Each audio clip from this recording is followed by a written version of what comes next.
Hi students, I'd like to take some time to just highlight some of the important topics in chapter 2. And first, the chapter begins off talking about the value chain.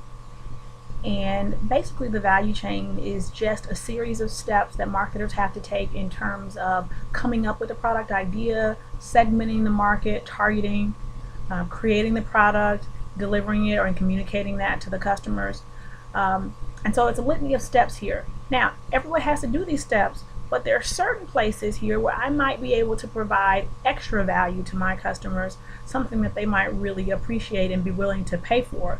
And if I'm really good at it, we call it a competitive advantage. And so I might deliver value in any of the areas. It might be in my marketing, it might be in my customer service, it might be in my cost structure, it could be a lot of different things. According to Porter's generic strategies, which are also covered in chapter 2, I could do it on cost, right? I could be a cost leader, so I could do it cheaper than the competition. I could have a unique product in terms of it could be highly differentiated, so the customer can't find anything exactly like what I do anywhere else, and that creates more value. Or I could have a focus. Maybe I focus on hard to fit customers or something like this that provides an additional value. Right, so that might be strategies. And so there's a lot of different ways for firms to come up with competitive advantages, but one of the characteristics that's really important is that it needs to be widely applicable in different markets or different areas, and it needs to be hard to copy. Now, most strategies that firms come up with can be copied, but it might be more difficult to do so in the short run. So you want something that's hard to copy, even though everybody might know what it is. For example, Walmart's replenishment system, everybody knows that's part of their success, but it's really hard to copy. They've invested a lot of time and a lot of money, and other firms find that very hard to imitate, so it gives them a competitive advantage. So another challenge that's discussed in chapter 2 that firms are often kind of creating strategies and marketing plans to address is the need for expansion.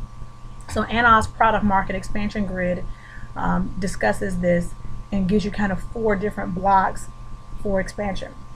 And they basically vary in terms of markets, whether they're new or current, and products, whether those are new or current. So the first strategy, market penetration, we have current products being sold to current customers. And so basically the strategy here is just buy more. So I try to give customers an additional reason or a new reason to buy more of my product. So if we use Coke as our general example for market expansion, it would just be Coke running a series of commercials that say drink more Coke. Right? And so maybe they'll say it's okay to drink Coke in the morning, or maybe you should have a Coke before bedtime, or just give customers new ideas, new times when it's appropriate to use the product, so you use more of it.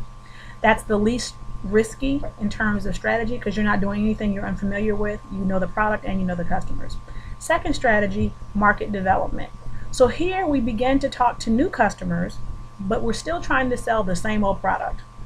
Okay, so if I'm Coca-Cola, maybe I'm still trying to sell Coke, but now I'm trying to sell it to maybe a health conscious market. And so I might provide new reasons or focus on different product benefits that I think that market might be interested in. Little risk here because I'm not as familiar with these customers as I am with my traditional base. Third strategy, product development. And so here I'm dealing with my old customers, but I have a new product. Okay, so same old customers, new product. Coke, we might be talking about Coke Plus or something like this. So they've used a new sweetener and it's 0 calories. And so I'm just trying to convince previous Coke drinkers to try the new product, a little bit more risk, right? And then finally, we have a diversification strategy where you'd have a new product and a new consumer market, the most risky of all, but it's another way to possibly expand the market. So for example, this might be Coke, when they moved into water, that was a diversification for them.